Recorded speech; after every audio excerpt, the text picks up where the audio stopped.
ఎన్నో చేస్తున్నాను వచ్చాడు, ముందుకు వచ్చాడు. మా పిల్లలకే ఉంది విద్యా దీవెన అన్నాడు, అమ్మఒడి అన్నాడు, ఇల్లు కట్టించేస్తా అన్నాడు. ఏం చేశాడు మాకు అసలు?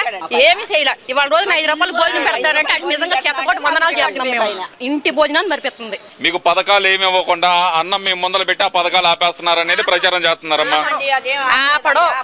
ఆపడు. ఎందుకంటే ముందు అందరు పేదోడు ఆకలి తీరుతున్నాడు.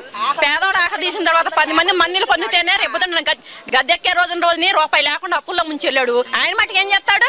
ఏం చేయగలడు? ఇంకా అప్పుల్లో ముంచెళ్ళాడు. ఎవరు చేయగలరా? ఎవరి మట్టికి నిధులు ఉంటేనే చేస్తాడు. నిధులు లేని ఎక్కడి నుంచి చేస్తాడు ఆయన మట్టికి? ఈ అన్నా క్యాంటీన్లు పెట్టి దీని వెనకమాల పెద్ద స్కామ్ చేస్తున్నాడు చంద్రబాబు నాయుడు అనే మాట అంటున్నారమ్మా. ఏమండి, ఒక ఇంట్లో భోజనం వండాలంటే ఒక్క ఇద్దరికి నెల వచ్చేసరికి 3000 అవుద్ది. నేను ఇంటి బాగోకి చూస్తున్నాను.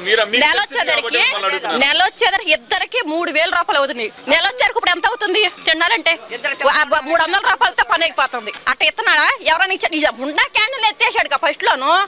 కమ్మగా మా ఊళ్ళో అన్న క్యాంటీన్ పెట్టాడు. శుభ్రంగా తీసి పక్కన పడేసాడు. ఆ రాజధాని ఒకటి అన్నాడు, అది తీసి పక్కన పారేసాడు. కమ్మగా ఉద్యోగాలు వచ్చాయి మా పిల్లలకి. వాళ్ళు ఏది లేకుండా చేసుకున్నాడు. ఎందుకు లాభం ఏంటి?